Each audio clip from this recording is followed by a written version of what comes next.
Now, today's topic is fertilization.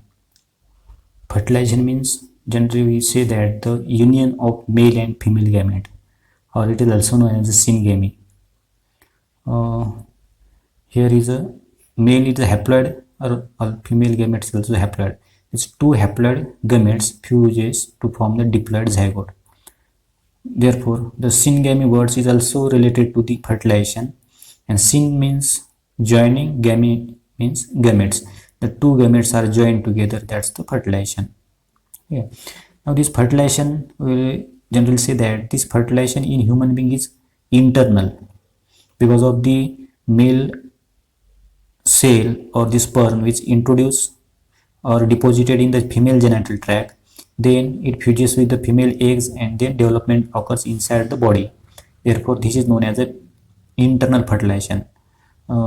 Other words, they may have there's external fertilization. This occur in certain animals. For example, in frogs lays eggs into the water, then male release their sperm into the water, and then fertilization takes place in the external inside the water. That means external fertilization. But in human body, the fertilization is internal.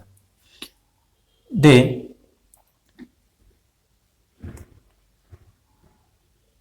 this it is usually this fertilization generally take place in the ampulla. The ampulla, it is the part of the fallopian tube. Now this fallopian tube have three parts. It's isthmus, ampulla, and infundibulum. Infundibulum, they have the finger-like projection, that's the fimbriae over the ovary. It receives the eggs from this ovary.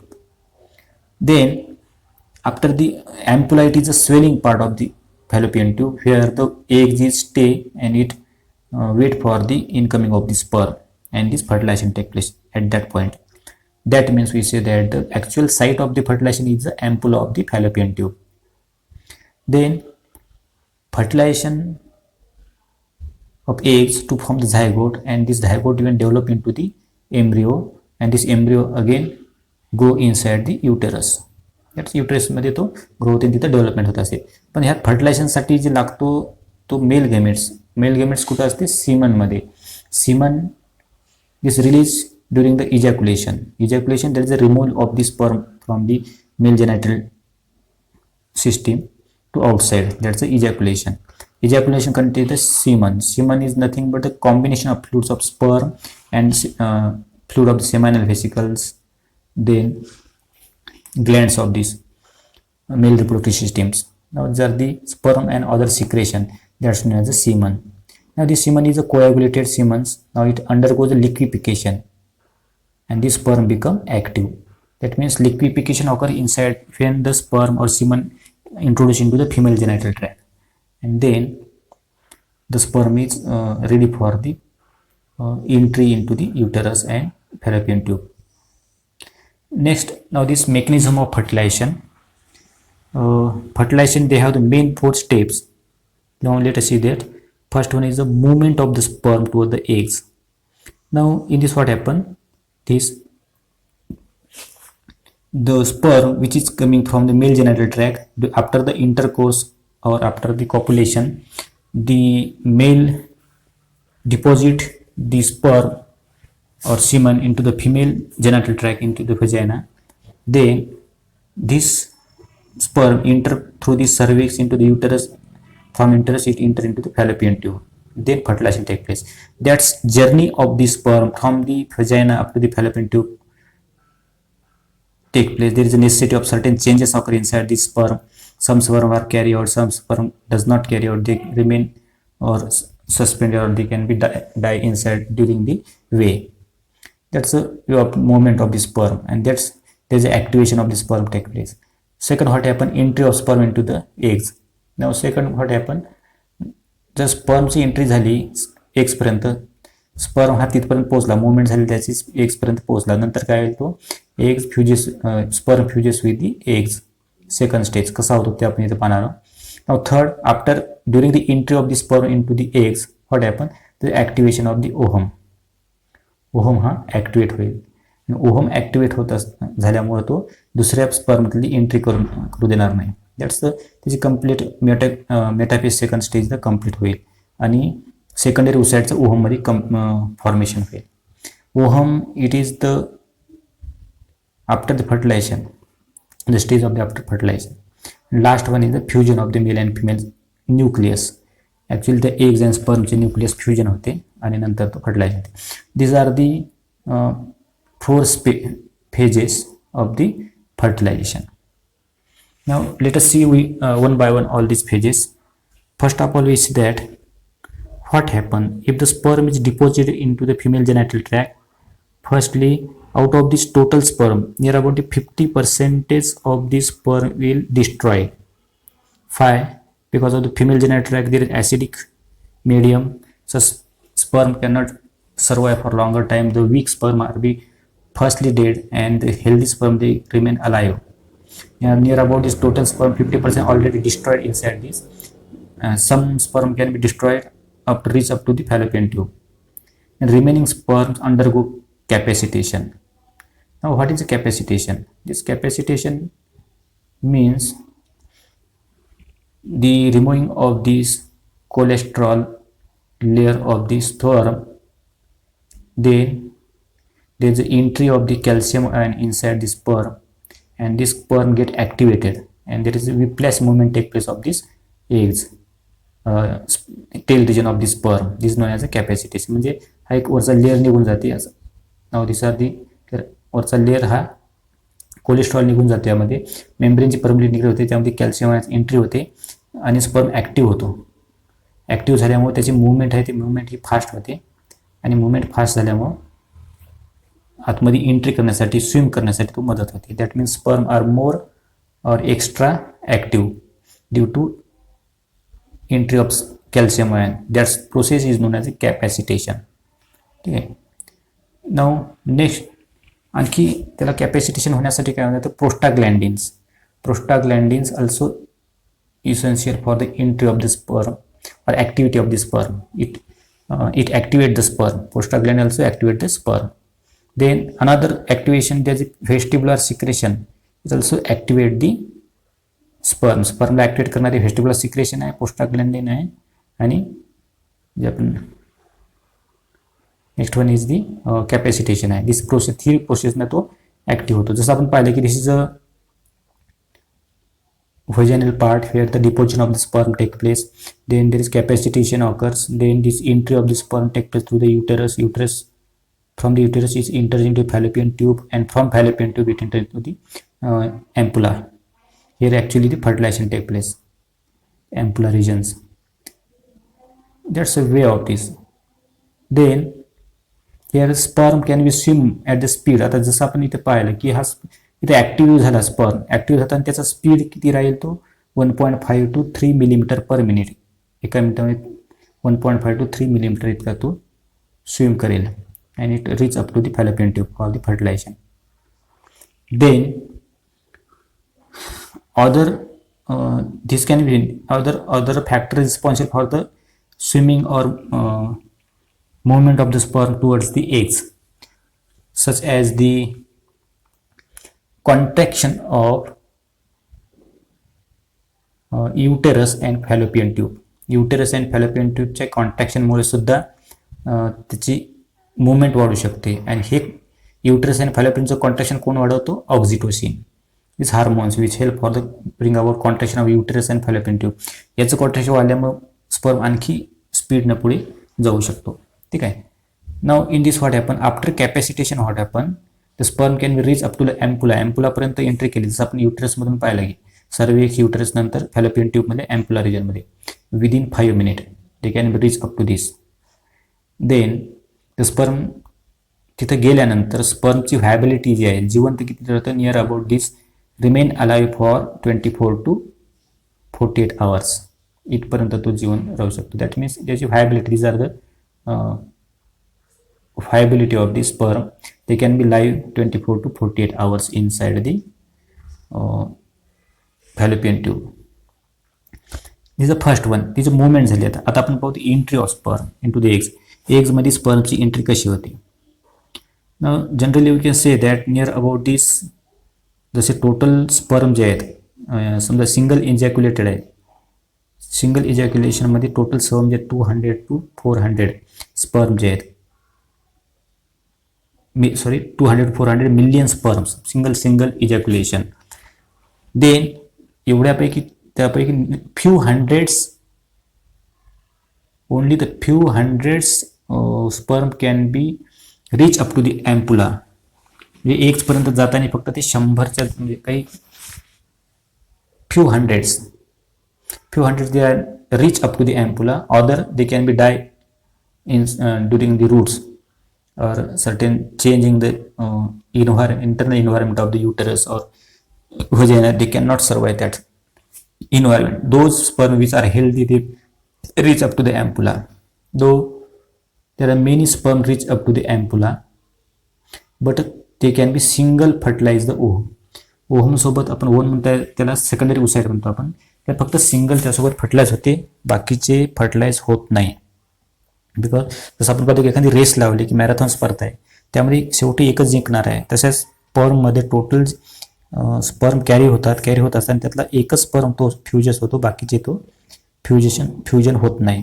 That means that's the main specular character of this fertilization, and this avoid the polyspermy. And after the reaching of the egg, it lie up to the against it. Then आता sperm हा तिथपर्यंत आलेला आहे, entry होणार याची.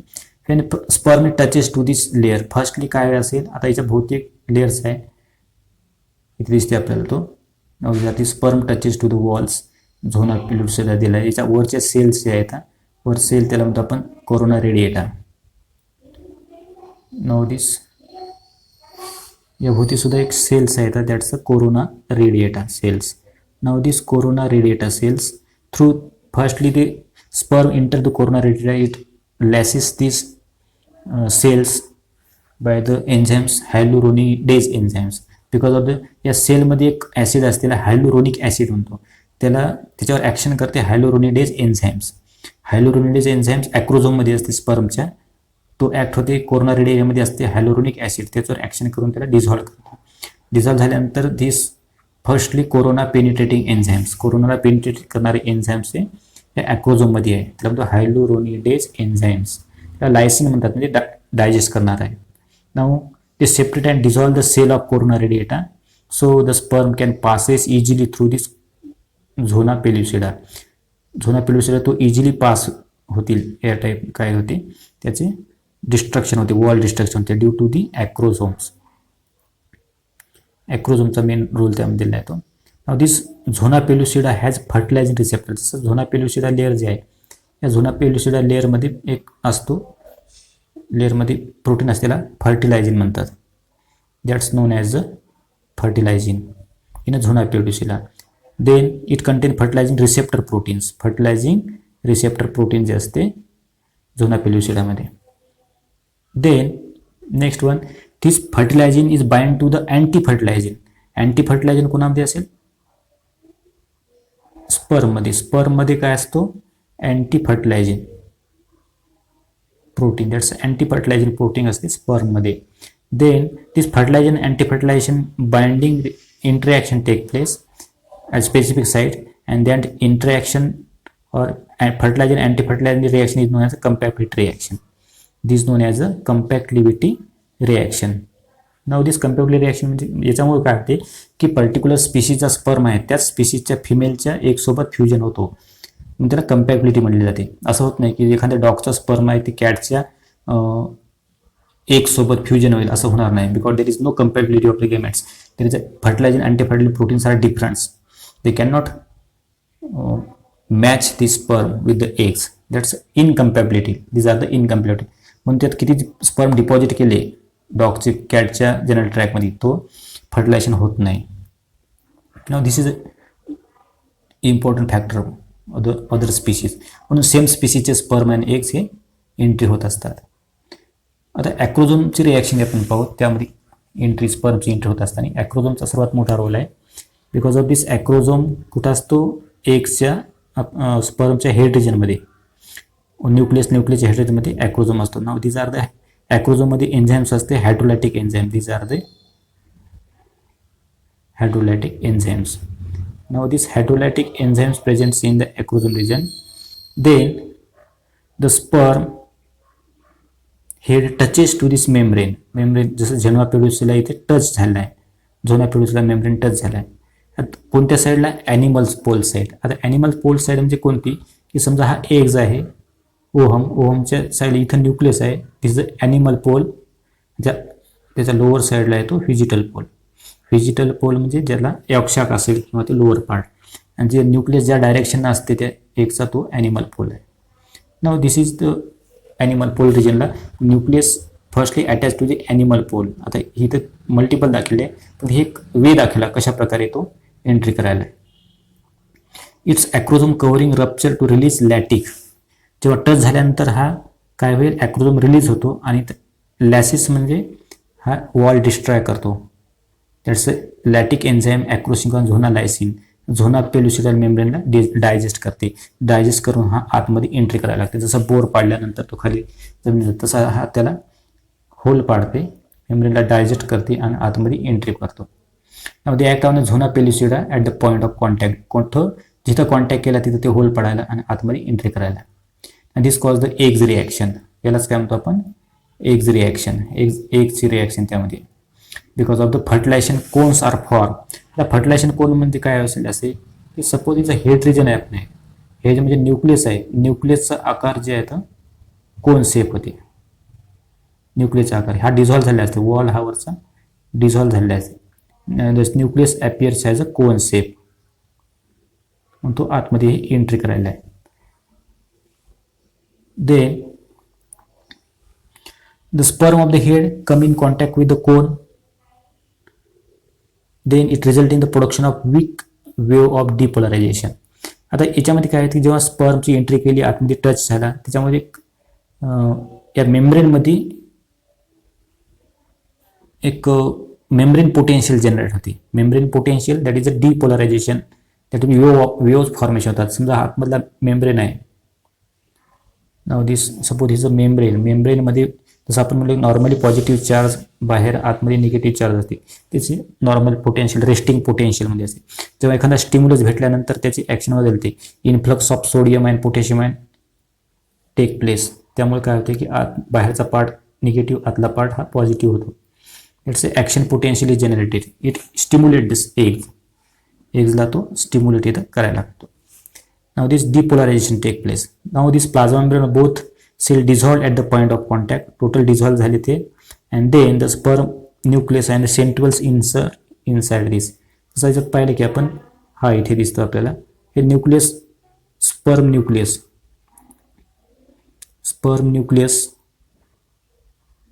इथं dissolve झालेला असतो. स्पर्म न्यूक्लियर इंटर झालेला आहे आणि त्यासोबत सेंट्रल सुद्धा आतमध्ये इंटर झालेला आहे. Now this sperm nucleus and central enter and while the other part remain. आणि त्याच्यामध्ये जसं पाहिलं आपण की याचे टेल रिजन हे बाहेर राहते. Tail region remain outside. Only sperm nucleus and centrals enter into the eggs. Then as soon as the sperm head touches to this vitelline membrane. आता याच्यात व्हाईटलाईन मेम्ब्रेनला इथं टच झाला. व्हाईटलाईन मेम्ब्रेन जे आपण पाहतो की याच्यात व्हाईटलाईन मेम्ब्रेन म्हणजे आतमधला जो लेअर्स आहे, दिस इज व्हाईटलाईन मेम्ब्रेन. याला टच झाल्यानंतर कॉर्टिकल रिॲक्शन सुरुवात होतात. There is a cortical reaction get activated. Cortical reaction activated म्हणजे तो हा आतमधले ग्रॅन्युल्स आहेत inside. This granules are aggregate towards the vitelline membrane and it form the membrane another membrane as a fertilisation membrane. एक fertilisation membrane तयार करतात. आतमध्ये cortical granules surrounded होऊन जाईल. त्याला म्हणतो आपण कॉर्टिकल रिॲक्शन. कॉर्टिकल रिॲक्शन केव्हा होतील? जेव्हा ॲक्टिवेशन झाल्यानंतर. जसं आपण मेम्ब्रेन पोटेन्शियल डिपोलरायझेशन झालं, ॲक्टिवेशन त्यामुळे झालं, स्पर्मच्या एंट्रीमुळे, त्यामुळे कॉर्टिकल ग्रॅन्युल्स ॲग्रिगेट झाले. कॉर्टिकल ग्रॅन्युल्स ॲग्रिगेट झाल्यानंतर हे एक लेअर तयार करतात त्या मेम्ब्रेन भोवती. त्याला म्हणतो आपण ते fertilisation membrane. Now this fertilisation membrane काय करते? Deactivity in the sperm receptor zona pellucida. Zona पेलुसिडापासून येणारे स्पर्म आहे त्याला डिॲक्टिवेट करतात. बाकीच्या ह्या सर्वांना डिॲक्टिवेट करतात. समजा दुसरे स्पर्म येत असतील इथे तर त्याला डिॲक्टिवेट करतात, त्याला एंट्री करू देत नाहीत पहिल्या स्पर्मची एंट्री झाल्यानंतर. नाव There is a distinct pre-fertilizing space created around the fertilization membrane, and this prevent the entry of polyspermy. बाहेरून कोणते जरी स्पर्म येत असतील तर त्याची एंट्री आतमध्ये हे होऊ देत नाही. ते एंट्री सर्व स्पर्मची एंट्री बंद करते. म्हणजेच याचा अर्थ काय, इट प्रिव्हेंट्स पॉलिस्पर्मी और पॉलिस्पर्मी अवॉइडेड. म्हणून काय होते, एकदा पहिला स्पर्म एंट्री केला की मेम्ब्रेनची परमिलिटी चेंज होते. हा मेम्ब्रेन व्हाईटलाईन मेम्ब्रेन आणि कॉर्टिकल ग्रॅन्युल्सचे कन्वर्ट होतात फर्टिलायझेशन मेम्ब्रेनमध्ये आणि दुसऱ्या बाकीच्या स्पर्मला आतमध्ये एंट्री करू देत नाहीत. That's not it prevents polyspermy. त्यामुळे काय की दुसरा स्पर्म गेला तर सगळं चेंज होऊन जाईल, स्ट्रक्चर एकचं चेंज होऊन जाईल. त्यासाठी सिंगल स्पर्मची एंट्री आतमध्ये होत असते. This occur due to the fertilisation membrane. म्हणून हे फर्टिलायझेशन मेम्ब्रेन महत्त्वाचा रोल आहे. Because of the it prevents polyspermy. एकापेक्षा जास्त स्पर्म एंट्री होऊ नाही त्यासाठी असतो. देन आता एंट्री झाल्यानंतर ह्या सर्व झालं नंतर ॲक्टिवेशन ऑफ ओहम ॲक्टिवेट होतो. ऑलरेडी आपल्याला माहिती आहे की मेम्ब्रेन पोटेन्शियल डिपोलरायझेशन झाले, वीक वेव ऑफ डिपोलरायझेशन झालं, त्यामध्ये न्यूक्लियस एंटर झाला, सेंट्रिओल्स एंटर झाला. त्यामुळे काय होते की ओहम ॲक्टिवेटेड आहे. Activation of the ovum take place. Activation झाल्यामुळं ओहम बिफोर फर्टिलायझेशन. आता फर्टिलायझेशनच्या पूर्वी काय असेल, ओहम जे आहे तो कम्प्लीट मिओसिस झालेला नाही, म्हणजे त्याचं मेटाफेज सेकंडपर्यंत डिव्हिजन झालं. जसं आपण ओजेनेशनमध्ये पाहिलं की meiosis first is completed, primary oocyte converted to secondary oocyte, but secondary ओसाइडमध्ये मेटाफेज सेकंडपर्यंत स्टेज झाली, पुढे डिव्हिजन झालेलं नाही. ठीक आहे, पुढे डिव्हिजन झालेलं नाही. With contact of sperm head to the vitelline membrane the eggs get activated to resume the complete meiosis. इथे काय होईल, ओहम ॲक्टिवेट होते म्हणजेच काय होते, मिओसिस प्रोसेस कंप्लीट होते. मेटाफेज सेकंड कंप्लीट होऊन मिओसिस कंप्लीट होते. कंप्लीट झाल्यानंतर एक पोलार बॉडी फॉर्मेशन होते, परत second polar body is form. Then with this gives out the second polar body, दुसरी सेकंड पोलार बॉडी फॉर्मेशन होते. आणि एग्ज म्हणजे याच्यामध्ये अनइक्वल डिव्हिजन होते, cytoplasmic unequal cytoplasmic division. Nuclear division common राहते, unequal cytoplasmic division होते आणि एक एग्ज आणि पोलार बॉडी इथं फॉर्मेशन होते. ठीक आहे, पोलार बॉडी एका मेम्ब्रेनमध्ये राहते आणि त्यामध्ये मेल अँड फिमेल न्यूक्लियस हे राहतो. German vesicle organise into female pronucleus.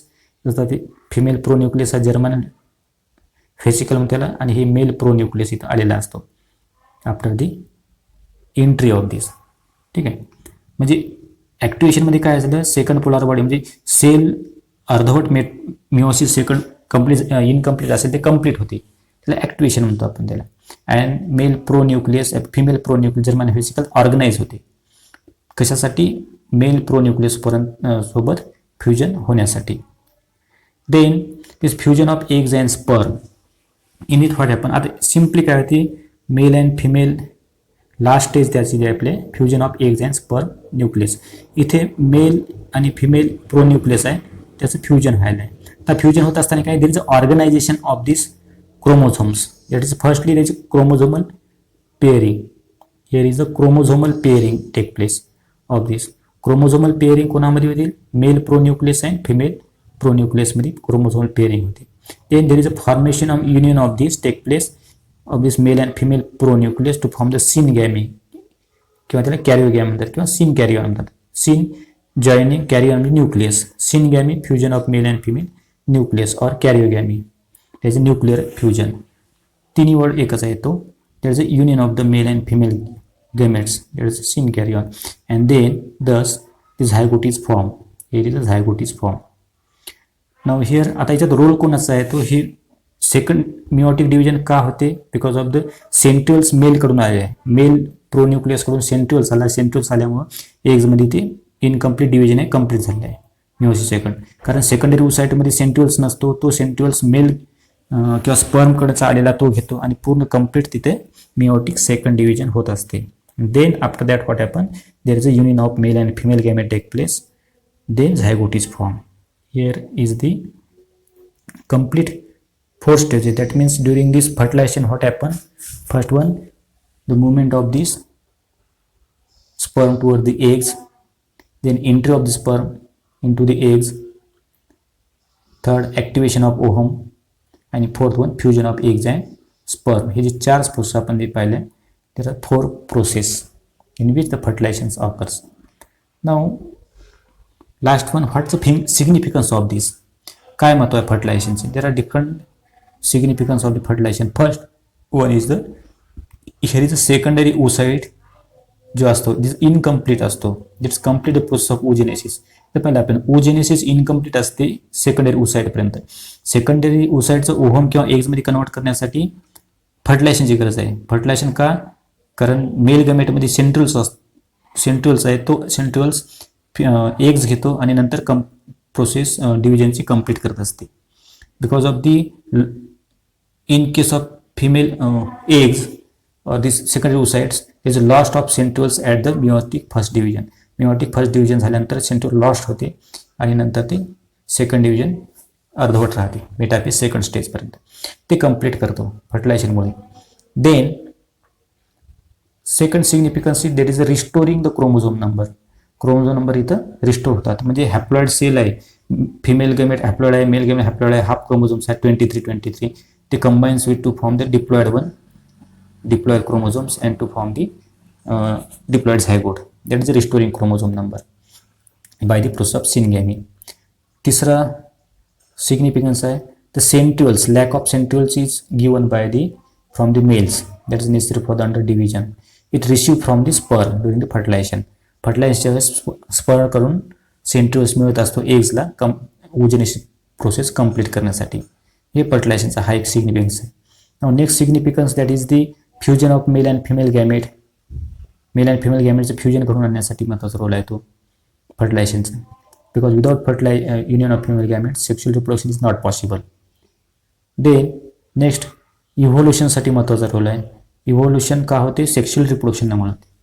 का? Because of the two different parents, male and female parent, त्याचे गॅमेट क्रोमोझोम्स येतात, जीन्स येतात, ते जीन्समुळं व्हेरिएशन घडून येते आणि एक न्यू स्पीशीजचं फॉर्मेशन व्हायला सुरुवात होते. That is evolution. And last one, sex is determined. Sex determine होतो. कोणतं? मेल किंवा फिमेल डिटरमाइन होण्याचा डिपेंड असतो आपल्या त्या क्रोमोझोम नंबरवर, क्रोमोझोम्सवर. That means in sexual reproduction or during fertilization, sex of the child can be determined because which type of chromosomes coming from the male parents which determine the sex of the child. These are the different significance of the reproduction.